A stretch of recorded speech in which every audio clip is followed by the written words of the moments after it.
Soon after planning function is completed and objectives are set, the organizing function becomes active.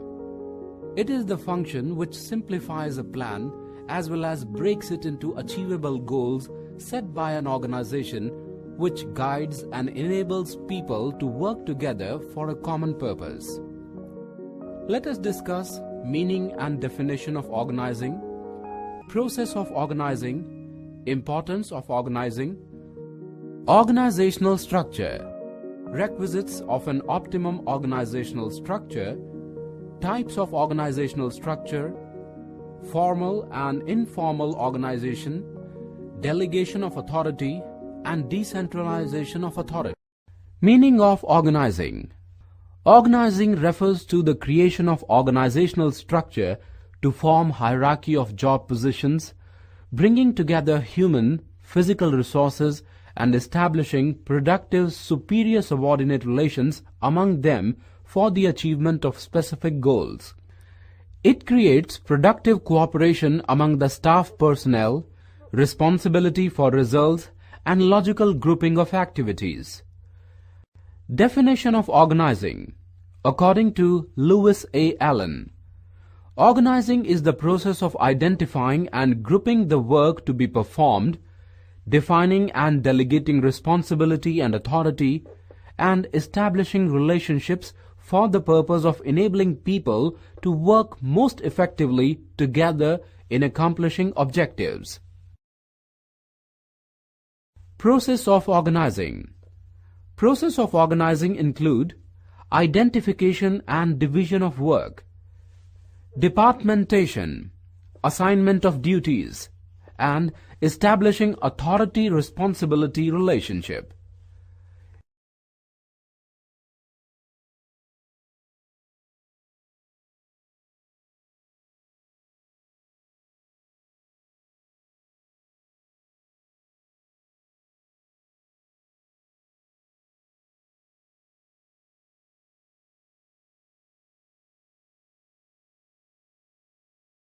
Importance of organizing. This includes benefits of specialization, clarity in working relationships, optimum utilization of resources, adaptation to change, effective administration, development of personnel, and expansion and growth. Organizational structure. Organizational structure may be defined as a system of job positions, the roles assigned to them, and the authority-responsibility relationships among various positions. It shows the hierarchy of job positions from the top level to the level of workers. It specifies the relationships by the way of superior and subordinate among all the employees. It makes cooperation meaningful and coordination effective. Requisites of an optimum organizational structure. These include job design, departmentation, span of control, and delegation of authority. Types of an organizational structure. Such structure can be broadly classified into two categories: functional structure and divisional structure. Functional structure.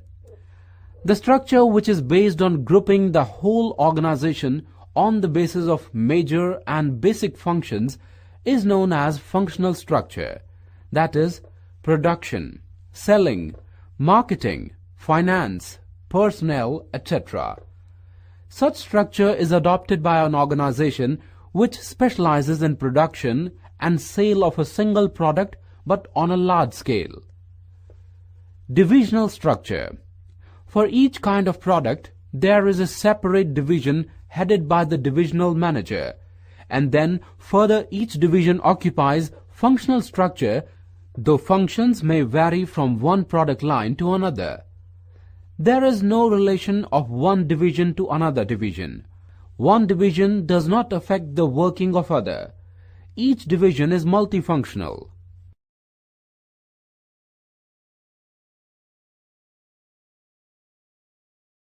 Advantages and disadvantages of divisional structure. Advantages of divisional structure: effective coordination, faster decision making, accountability of managers, and training for managerial positions. Disadvantages of divisional structure: duplication of efforts, costly, underutilization of capacities, and managerial attention. Advantages and disadvantages of functional structure. Advantages of functional structure: efficient management, close supervision, easy coordination, and reduced wastage. Disadvantages of functional structure: ignorance of organizational goals, delayed decisions, functional empires, and difficulty in fixing accountability. Difference between functional and divisional structure.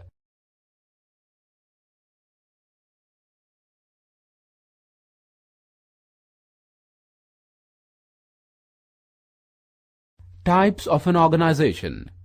Organizations are of two types: formal organizations and informal organizations. Meaning of formal organization. Formal organization refers to the structure of job positions, each having a definite authority and responsibility to achieve organization goals. Features of formal organization. These include superior-subordinate relationships, achieves objectives, achieves coordination, deliberate creation, and impersonal.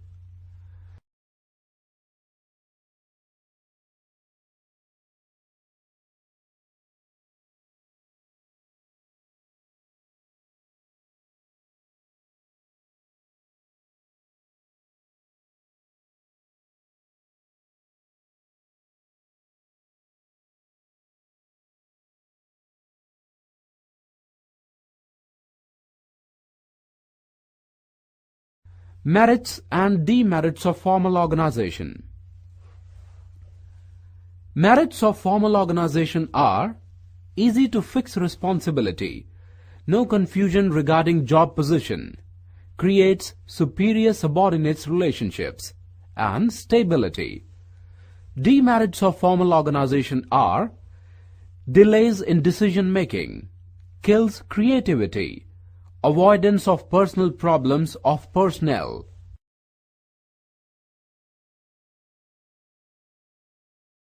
Meaning of informal organization. The network of social groups based on friendship which emerges on its own in a natural manner within the formal organization is called informal organization. Features of informal organization. Originates within a formal organization as a result of personal interaction among employees. No formal behavior, no channel of communication, no structure because it originates automatically. Merits and demerits of informal organization. Advantages of informal organization: faster communication, fulfills social needs, removes difficulties of formal organization.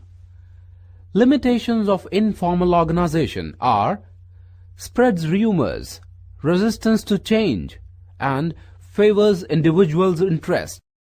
Importance of informal organization. Informal organization is important to the organization as well as to the employees.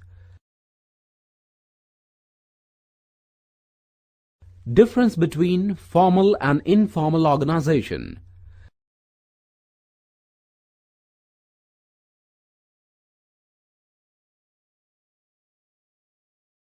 Meaning of delegation of authority. Delegation means transfer of authority of taking decisions by a superior to the subordinate to do a particular task, and creation of accountability of the person accepting the delegated work is known as delegation of authority. Features of delegation of authority. Enables a manager to use his time on priority activities. Satisfies the subordinates' needs for recognition. helps a manager to extend his area of operations. Superior remains accountable for the lack of performance. Authority delegated can be taken back any time. Based on Henry Fayol's principle of division of work. Elements of delegation of authority. According to Lewis Allen, delegation is the entrustment of responsibility and authority to another and the creation of accountability for performance. Responsibility and its features. Responsibility. It is the obligation to perform the work assigned as desired by a superior from his subordinate within the set of standards and prescribed time limit. Features of responsibility. Based on the authority. Based on Fayol's principle of parity between authority and responsibility. Higher authority than responsibility lead to misuse of authority. Lower authority than responsibility may make him frustrated, flows downward like authority, and cannot be completely entrusted to a subordinate. Authority and its features. Authority. It is the power to take independent decisions, to hire or fire the people, use financial resources, right to decide, act or not to act, etc. Features of authority. Authority determines the superior-subordinate's relationships. The person making the delegation remains accountable to his superior for his work as well as the work of his subordinates. It is restricted by laws as well as the rules and regulations of the organization. It is the right to take the decision. It is decided on the basis of work assigned. It reduces the workload of the managers operating at different levels in the organization. The managers are able to concentrate on the important, critical, and intellectual issues. It flows downward as the hierarchy of job positions in the organizational structure. Accountability and its features. Accountability. It refers to the answerability on the performance of work assigned, authority delegated, responsibility entrusted. Features of accountability.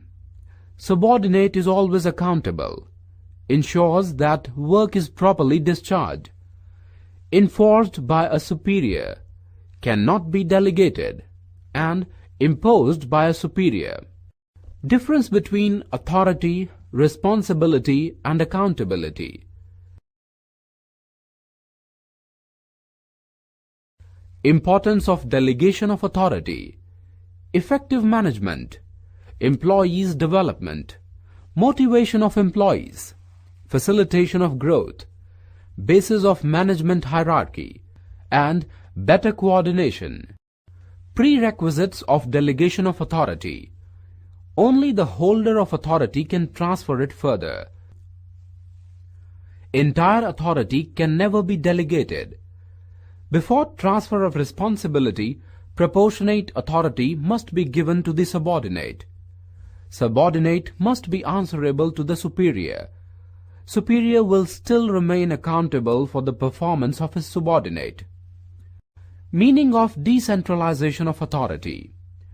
An organization is said to be decentralized if the top management retains authority to take major decisions and declare policies on matters relating to the entire organization for the coordination and control of the organization to the lowest level. It also gives authority to the managers at middle and lower levels to take independent decisions. Importance of decentralization of authority. Develops initiative. Develops managerial talents. Quick decision making. Relief to top management. Facilitates growth and better control. Difference between delegation and decentralization of authority.